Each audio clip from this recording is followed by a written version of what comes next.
ಬಳ್ಳಾರಿ ಗಲಾಟೆ ಅದು ಎಷ್ಟರ ಮಟ್ಟಿಗೆ ಸದ್ದಾಯಿತು, ಅದು ಎಷ್ಟರ ಮಟ್ಟಿಗೆ ಸುದ್ದಿ ಆಯಿತು ನೋಡಿದ್ದೀವಿ. ಯಾಕಂದರೆ ಒಬ್ಬನನ್ನು ಬಲಿ ಕೊಟ್ಟಾಯಿತು. ಈಗ ಅದರ ಬಗ್ಗೆ ಹತ್ತಾರು ಚರ್ಚೆಗಳು ಶುರುವಾಗಿದೆ. ದಿನಕ್ಕೊಂದು ಟ್ವಿಸ್ಟ್ ಕೂಡ ಸಿಗ್ತಾ ಇದೆ. ನೋಡಿ, ಜನಾರ್ದನ ರೆಡ್ಡಿ ಕಚೇರಿಯ ಮೇಲೆ ಒಬ್ಬ ಗನ್ಮ್ಯಾನ್ ಇದ್ನಾ.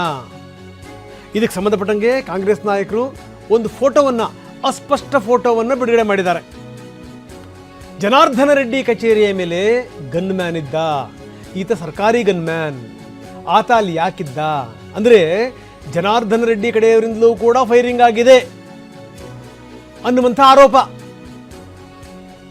ಸಾಕ್ಷಿ ನೋಡಿ ಅಂತ ಹೇಳಿ ಫೋಟೋ ರಿಲೀಸ್. ಜನಾರ್ದನ ರೆಡ್ಡಿ ಮನೆ ಮೇಲೆ ಒಬ್ಬ ಗನ್ಮ್ಯಾನ್ ನಿಂತ್ಕೊಂಡಿದ್ದಾನೆ, ಅಲ್ಲಿಂದಲೂ ಕೂಡ ಫೈರಿಂಗ್ ಆಗಿದೆ. ಅದರಿಂದಲೇ ನಮ್ಮ ಕಾರ್ಯಕರ್ತ ಸತ್ತಿರೋದು. ಇದು ಕಾಂಗ್ರೆಸ್ನ ವಾದ. ಇದಕ್ಕೆ ಸಂಬಂಧಪಟ್ಟಂಗೆ ತನಿಖೆ ಆಗಬೇಕು ಅಂತಿದೆ ಕಾಂಗ್ರೆಸ್. ಭರತ್ ರೆಡ್ಡಿ ಬೆಂಬಲಿಗರು ತನಿಖೆಗೆ ಒತ್ತಾಯ ಮಾಡ್ತಾ ಇದ್ದಾರೆ. ನೋಡಿ, ಇದು ಫೋಟೋ, ಇದು ಅಸ್ಪಷ್ಟವಾಗಿರುವಂಥ ಫೋಟೋ. ಆ ಮುಖ ಸರಿಯಾಗಿ ಕಾಣಲ್ಲ, ಕತ್ತಲಿದೆ, ಮುಖ ಸರಿಯಾಗಿ ಕಾಣ್ತಾ ಇಲ್ಲ. ಈ ಫೋಟೋವನ್ನು ಭರತ್ ರೆಡ್ಡಿ ಬೆಂಬಲಿಗರು ಬಿಡುಗಡೆ ಮಾಡಿದ್ದಾರೆ. ನೋಡಿ, ಫೈರಿಂಗ್ ಬರೀ ಈ ಕಡೆಯಿಂದ ಆಗಿರೋದಲ್ಲ, ಜನಾರ್ದನ ರೆಡ್ಡಿ ಕಡೆಯವರಿಂದಲೂ ಕೂಡ ಫೈರಿಂಗ್ ಆಗಿದೆ ಅನ್ನೋದು ಇವರ ಆರೋಪ.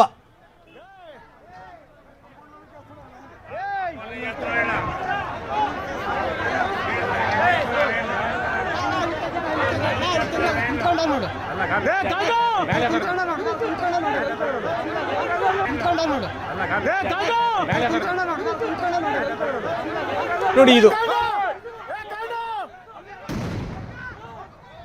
ಇನ್ನು ಕೆಲವರು ಅಲ್ಲಿ ನಿಂತ್ಕೊಂಡಿಯನ್ನು ನೋಡು ಅಂತಾರೆ, ಕೆಟ್ಟ ಬೈಗುಗಳಿಂದಲೂ ಕೂಡ ನಿಂದಿಸ್ತಾರೆ. ಆ ಫೋಟೋವನ್ನು ಕಾಂಗ್ರೆಸ್ ನಾಯಕರು ಬಿಡುಗಡೆ ಮಾಡಿದ್ದಾರೆ. ನೋಡಿ, ಫೈರಿಂಗ್ ಆಗಿರುವಂಥದ್ದು ಈ ಕಡೆಯಿಂದ ಮಾತ್ರ ಅಲ್ಲ, ಜನಾರ್ದನ ರೆಡ್ಡಿ ಕಡೆಯವರು ಕೂಡ ಫೈರಿಂಗ್ ಮಾಡಿದ್ದಾರೆ. ಜನಾರ್ದನ ರೆಡ್ಡಿ ಗನ್ಮ್ಯಾನ್ ಮನೆಯ ಮೇಲೆ ನಿಂತಿದ್ರು ಅನ್ನುವಂಥ ಆರೋಪ. ಫೋಟೋವನ್ನು ಕೂಡ ನಾವು ತೋರಿಸ್ತಾ ಇದ್ದೀವಿ. ದೃಶ್ಯಾವಳಿಗಳು ಅಂದರೆ ವಿಜುವಲಿಂಗ್ ಹೋಗುವಂಥ ಸಂದರ್ಭದಲ್ಲಿ ಸ್ವಲ್ಪ ಕಾಣ್ತಾರೆ ಮೇಲ್ಗಡೆ ನಿಂತಿರುವಂಥ ವ್ಯಕ್ತಿ. ರೆಡ್ಡಿಗೆ ಸರ್ಕಾರಿ ಗನ್ಮ್ಯಾನ್ ಇದ್ದಾರೆ, ಅವ್ರನ್ನ ಕರೆದು ವಿಚಾರಣೆ ಮಾಡಬೇಕು. ಬಿಡುಗಡೆ ಮಾಡಿದಂಥ ಫೋಟೋ ಬಗ್ಗೆನೂ ಕೂಡ ತನಿಖೆ ಆಗಬೇಕು. ಫೋಟೋ ಬಗ್ಗೆ ಈಗಾಗಲೇ ಬಳ್ಳಾರಿ ಪೊಲೀಸರು ತನಿಖೆಯನ್ನು ಶುರು ಮಾಡಿದ್ದಾರೆ.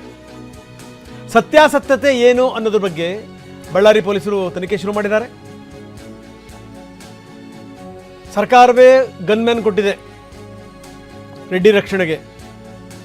ಆತನೇ ನಿಂತಿದ್ನಾ ಅಥವಾ ಬೇರೆಯವ್ರು ನಿಂತಿದ್ರಾ? ಏನಿದು, ನಿಂತವನು ಅವನ ಅಥವಾ ಬೇರೆಯವರ? ಏನು ನಡೀತಾ ಇದೆ ಏನೋ ಅಂತ. ಈಗ ಸಹಜವಾಗಿ ಗಲಾಟೆಗಳಾದಂಥ ಸಂದರ್ಭದಲ್ಲಿ ಏನು ನಡೀತಾ ಇದೆ ಅಂತ ನೋಡ್ತಾರೆ. ಇದೇ ಗನ್ಮ್ಯಾನ್ ನಿಂತಿದ್ನಾ ಅಥವಾ ಬೇರೆ ಅಲ್ಲಿ ನಿಂತಿರುವಂಥದ್ದು ಸ್ಪಷ್ಟ, ಮುಖ ಸ್ಪಷ್ಟವಾಗಿ ಕಾಣಲ್ಲ. ಒಂದು ಆಕೃತಿ, ಒಂದು ವ್ಯಕ್ತಿ ನಿಂತಿರುವಂಥದ್ದು ಸ್ಪಷ್ಟ. ಹಾಗಾದರೆ ನಿಂತಂಥವ್ರು ಯಾರು? ಗನ್ಮ್ಯಾನೇ ನಿಂತಿರೋದ ಏನು? ಕಾಂಗ್ರೆಸ್ನವ್ರು ಹೇಳೋ ಪ್ರಕಾರ ಬರೀ ಈ ಕಡೆಯಿಂದ ಮಾತ್ರ ಅಲ್ಲ ಫೈರಿಂಗ್ ಆಗಿರೋದು, ಆ ಕಡೆಯಿಂದಲೂ ಕೂಡ ಫೈರಿಂಗ್ ಆಗಿದೆ ಅನ್ನುವಂಥದ್ದು ಅವ್ರ ವಾದ. ಬನ್ನಿ, ನಮ್ಮ ಪ್ರತಿನಿಧಿ ವಿನಾಯಕ್ ಈಗ ನಮ್ಮೊಂದಿಗೆ ನೇರ ಸಂಪರ್ಕದಲ್ಲಿದ್ದಾರೆ. ವಿನಾಯಕ್, ನಾವು ನೋಡ್ತಾ ಇದ್ದೀವಿ ಜನಾರ್ದನ ರೆಡ್ಡಿಗೆ ಸರ್ಕಾರಿ ಗನ್ಮ್ಯಾನ್ ಮಾತ್ರ ಇದ್ದಾರೆ. ಆ ಸರ್ಕಾರಿ ಗನ್ಮ್ಯಾನ್ನೇ ಮೇಲ್ಗಡೆ ನಿಲ್ಲಿಸಿದ್ರಾ? ಫೈರಿಂಗ್ ಈ ಕಡೆಯಿಂದ ಮಾತ್ರ ಅಲ್ಲ, ಆ ಕಡೆಯಿಂದಲೂ ಆಗಿದೆ ಅಂತ ಕಾಂಗ್ರೆಸ್ ನಾಯಕರು ವಾದ ಮಾಡ್ತಾ ಇದ್ದಾರೆ. ಇದಕ್ಕೆ ಸಂಬಂಧಪಟ್ಟಂಗೆ ವ್ಯಾಪಕ ತನಿಖೆ ಆಗಬೇಕು ಅಂತ ಅವರು ವಾದ ಮಾಡ್ತಾ ಇದ್ದಾರೆ, ಅವರು ಆಗ್ರಹ ಮಾಡ್ತಾ ಇದ್ದಾರೆ. ಜೊತೆಗೆ ನಿಜಕ್ಕೂ ಆ ವ್ಯಕ್ತಿ ಮೇಲ್ಗಡೆ ನಿಂತಿದ್ನ? ಯಾಕಂದರೆ ಕೆಲ ವ್ಯಕ್ತಿಗಳು ಅಲ್ಲಿ ಮಾತಾಡ್ತಾರೆ, ಮೇಲ್ಗಡೆ ಒಬ್ಬ ವ್ಯಕ್ತಿ ನಿಂತಿಯನ್ನು ನೋಡಿ ಅಂತ. ವಿಜುವಲ್ ಕೂಡ ಹಿಂಗೆ ಸರಿಯುವಂಥ ಸಂದರ್ಭದಲ್ಲಿ ಒಂದು ಸ್ವಲ್ಪ ಅಸ್ಪಷ್ಟವಾದಂಥ ಆಕೃತಿ ಕಾಣುತ್ತೆ. ಸೊ ಈಗ ಒಂದು ಹೊಸ ಟ್ವಿಸ್ಟ್, ಇದು ಒಂದು ಹೊಸ ವಿವಾದ, ಏನಂತೀರಿ? ಖಂಡಿತ ರಂಗನಾಥ, ಇದು ಏನು ಬ್ಯಾನರ್ ಕಟ್ಟು ವಿಚಾರಕ್ಕೆ ಸಂಬಂಧಪಟ್ಟಂತೆ ಜನಾರ್ದನ ರೆಡ್ಡಿಯ ಮನೆ ಮುಂಭಾಗದಲ್ಲಿ ಏನು ಗಲಭೆ ಆಯಿತು, ಆ ಸಂದರ್ಭದಲ್ಲಿ ಜನಾರ್ದನ ರೆಡ್ಡಿ ಅವರ ಕಚೇರಿ ಮೇಲ್ಗಡೆ ಒಬ್ಬ ಎತ್ಕೊಂಡು ಆ ಕಡೆಯಿಂದ ಗುಂಡು ಫೈರಿಂಗ್ ಮಾಡಿದ್ದಾನೆ. ಹೀಗಾಗಿ ನಮ್ಮ ಆತ್ಮರಕ್ಷಣೆಗೋಸ್ಕರ ನಾವು ಈ ಕಡೆಯಿಂದ ಫೈರಿಂಗ್ ಮಾಡಿದ್ದೀವಿ ಅನ್ನೋ ನಿಟ್ಟಿನಲ್ಲಿ ಕಾಂಗ್ರೆಸ್ನವರು ವಾದ ಮಾಡ್ತಾ ಇದ್ದಾರೆ. ಅಂದರೆ ಅದಕ್ಕೆ ಸಂಬಂಧಪಟ್ಟಂಥ ಒಂದು ಫೋಟೋ ಕೂಡ ಬಿಡುಗಡೆ ಮಾಡಿರುವಂಥದ್ದು. ಆ ಫೋಟೋ ಬಗ್ಗೆ ಕೂಡ ಸಂಪೂರ್ಣವಾಗಿರ್ತಕ್ಕಂಥ ತನಿಖೆ ಆಗಬೇಕು. ಯಾಕಂತಂದರೆ ಆ ವ್ಯಕ್ತಿ ಅಥವಾ ಗನ್ ಹಿಡ್ಕೊಂಡು ನಿಂತ್ಕೊಂಡಿದ್ವಾ ಅಥವಾ ಬೇರೆ ವಿಚಾರಕ್ಕೆ ನಿಂತ್ಕೊಂಡಿದ್ವಾ ಅಥವಾ ಫೋಟೋ ಸುಳ್ಳು ಅಥವಾ ಸತ್ಯ ಅನ್ನೋ ಬಗ್ಗೆ ಕೂಡ ತನಿಖೆ ಆಗಬೇಕಾಗುತ್ತೆ. ಯಾಕಂತಂದರೆ ಒಂದು ಕಡೆಯಿಂದ ಗಂಭೀರ ಆರೋಪ ಈಗಾಗಲೇ ಕಾಂಗ್ರೆಸ್ನವರು ಮಾಡ್ತಾ ಇರುವಂಥದ್ದು. ಅಂದರೆ ನಾವು ಜನಾರ್ದನ ರೆಡ್ಡಿ ಅವರನ್ನು ಟಾರ್ಗೆಟ್ ಮಾಡಿ ಕಚೇರಿ ಕಡೆ ಗುಂಡು ಹೊಡೆದಿದ್ದಲ್ಲ, ಒಂದು ವಿಡಿಯೋವನ್ನು ಗಮನಿಸಿರ್ಬೋದು. ಖಾಸಗಿ ಗನ್ಮ್ಯಾನ ನೇರವಾಗಿ ಕಾಂಗ್ರೆಸ್ ಅಂದರೆ ಜನಾರ್ದನ್ ರೆಡ್ಡಿ ಅವರ ಕಚೇರಿ ಕಡೆಗೆ ಗನ್ ಫೈರಿಂಗ್ ಮಾಡಿರುವಂಥ ವಿಡಿಯೋ ಕೂಡ ಸಾಕಷ್ಟು ವೈರಲ್ ಆಗಿದೆ. ಅದಕ್ಕೆ ಸಂಬಂಧಪಟ್ಟಂತೆ ಈಗಾಗಲೇ ಕಾಂಗ್ರೆಸ್ನವರು ಕೂಡ ಒಂದು ರೀತಿ ಸಮರ್ಥನೆ ಮಾಡಿಕೊಡುವ ಅಂತಂದರೆ ಕಾಂಗ್ರೆಸ್ ಏನು ರೆಡ್ಡಿ ಕಚೇರಿ ಮೇಲ್ಗಡೆ ನಿಂತ್ಕೊಂಡು ಒಬ್ಬ ಖಾಸಗಿ ಗನ್ಮ್ಯಾನ್ ಆ ಕಡೆಯಿಂದ ಫೈರಿಂಗ್ ಮಾಡ್ತಾ ಇರ್ತಾನೆ. ಹೀಗಾಗಿ ನಮ್ಮ ಆತ್ಮರಕ್ಷಣೆಗೋಸ್ಕರ ನಾವು ಈ ಕಡೆಯಿಂದ ಫೈರಿಂಗ್ ಮಾಡಿರುವಂಥದ್ದು. ಹೀಗಾಗಿ ಆ ಅಚಾತುರ್ಯಲ್ಲಿ ಒಬ್ಬ ಕಾಂಗ್ರೆಸ್ ಕಾರ್ಯಕರ್ತ ಸಾವಾಗಿರುವಂಥದ್ದು. ಕಾಂಗ್ರೆಸ್ ಕಾರ್ಯಕರ್ತ ಸಾವಾಗಿದ್ದು ರೆಡ್ಡಿ ಏನು ಸತೀಶ್ ರೆಡ್ಡಿ ಅವರ ಖಾಸಗಿ ಗನ್ಮ್ಯಾನಿಂದ ಬುಲೆಟ್ನಿಂದ ಆಗಿರ್ಬೋದು. ಆದರೆ ಯಾಕಾಗಿ ಆ ಫೈರಿಂಗ್ ಸ್ಟಾರ್ಟ್ ಆಯಿತು ಮತ್ತು ಯಾಕಾಗಿ ಆ ಗಲಾಟೆ ಆರಂಭ ಆಯಿತು ಅನ್ನೋ ಬಗ್ಗೆ ವಿಡಿಯೋ ಸಮೇತ ಸಾಕ್ಷಿಗಳನ್ನು ಈಗ ಕಾಂಗ್ರೆಸ್ನವರು ನೀಡ್ತಾ ಇರುವಂಥದ್ದು.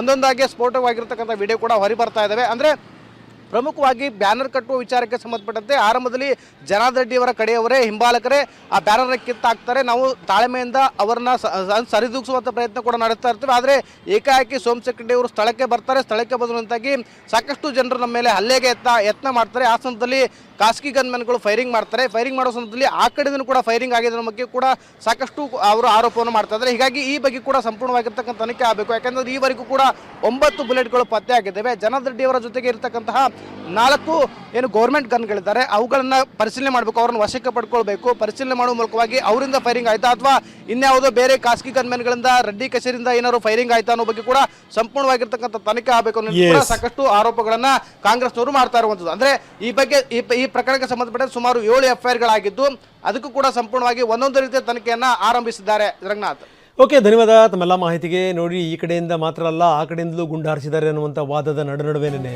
ಸಿಕ್ಕಿದ್ದು ದೇಹದಲ್ಲಿ ಒಂದು ಗುಂಡಲ್ಲ, ಹಲವಾರು ಗುಂಡುಗಳಿವೆ. ಆ ಸಾಕ್ಷಿ ಸಿಗಬಾರದು ಅಂತಲೇ ರಾಜಶೇಖರ್ ದೇಹವನ್ನು ಸುಡಲಾಗಿದೆ. ಇದು ಮಾಜಿ ಸಚಿವ ರಾಮುಲು ಅವರ ಸ್ಫೋಟಕ ಆರೋಪ. ರಾಜಶೇಖರ್ ದೇಹದಲ್ಲಿ ಒಂದು ಗುಂಡಲ್ಲ, ಹಲವಾರು ಗುಂಡುಗಳಿದ್ವು. ಪೊಲೀಸರು ಹೇಳಿದ ಮೇಲೆ ಒಂದು ಗುಂಡನ್ನು ತೆಗೆಯಲಾಯಿತು. ಅವರು ಉದಾಹರಣೆ ಕೂಡ ಕೊಡ್ತಾರೆ.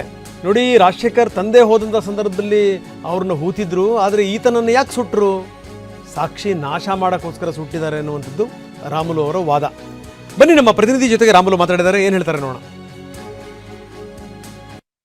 ಬಳ್ಳಾರಿಯಲ್ಲಿ ಬ್ಯಾನರ್ ಗಲಭೆ ವಿಚಾರಕ್ಕೆ ಸಂಬಂಧಪಟ್ಟಂತೆ ರಾಜಶೇಖರ್ ಅವರ ಏನು ಬಲಿಯಾಗಿತ್ತು ಅದಕ್ಕೆ ಸಂಬಂಧಪಟ್ಟಂತೆ ಆತನ ಮೃತದೇಹವನ್ನು 2 ಬಾರಿ ಮರಣೋತ್ತರ ಪರೀಕ್ಷೆ ಮಾಡಿಸ್ತಾ ಅನ್ನೋ ಬಗ್ಗೆ ಆರೋಪವನ್ನು ಮಾಡಿದರು. ಇದೀಗ ಮತ್ತೊಂದು ಗಂಭೀರ ಆರೋಪವನ್ನು ಮಾಜಿ ಸಚಿವ ಶ್ರೀರಾಮುಲು ಮಾಡ್ತಾ ಇರುವಂಥದ್ದು. ಅಂದರೆ ಆತನ ಅಂತ್ಯ ಸಂಸ್ಕಾರ ಏನು ಮನೆಯ ಸಂಪ್ರದಾಯ ಪ್ರಕಾರವಾಗಿ ಮಾಡಿಲ್ಲ, ಜೊತೆಗೆ ಆತನ ದೇಹವನ್ನು ಸುಟ್ಟು ಹಾಕಿದ್ದಾರೆ ಅನ್ನೋ ಮಾತನ್ನು ಹೇಳ್ತಿರುವಂಥದ್ದು. ಸರ್, ಹಾಗಾದ್ರೆ ಈಗ ಅವರ ಮೃತದೇಹವನ್ನು ಮನೆ ಸಂಪ್ರದಾಯ ಪ್ರಕಾರವಾಗಿ ಯಾಕೆ ಮಾಡಲಿಲ್ಲ, ಯಾಕೆ ಆತನ ದೇಹವನ್ನು ಸುಟ್ಟು ಹಾಕ್ತು, ತಮ್ಮ ಏನು ಹೇಳ್ತೀರಿ? ನಾನು ಮುಂಚೆಯಿಂದ ಕೂಡ ಕ್ಲಾರಿಫಿಕೇಶನ್ ಕೊಟ್ಕೊಂಡ್ಬಂದಿನಿ. ನೋಡ್ರಿ, ಎಂಥ ಪರಿಸ್ಥಿತಿಯಲ್ಲಿ ಕೂಡ ಫೈರಿಂಗ್ ಅವರಿಂದ ಆಗಿದೆ.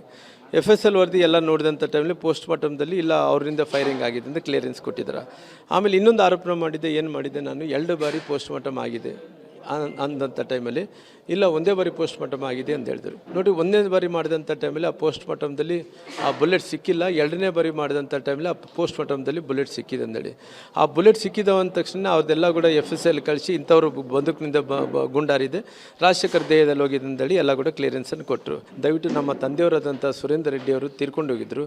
ಆ ತೀರ್ಕೊಂಡೋದಂಥ ಟೈಮಲ್ಲಿ ನಮ್ಮ ತಂದೆಯವ್ರನ್ನ ಮಣ್ಣಲ್ಲೇ ಇಟ್ಟು ನಾವು ಅಂತ್ಯ ಸಂಸ್ಕಾರ ಮಾಡಿದ್ವಿ.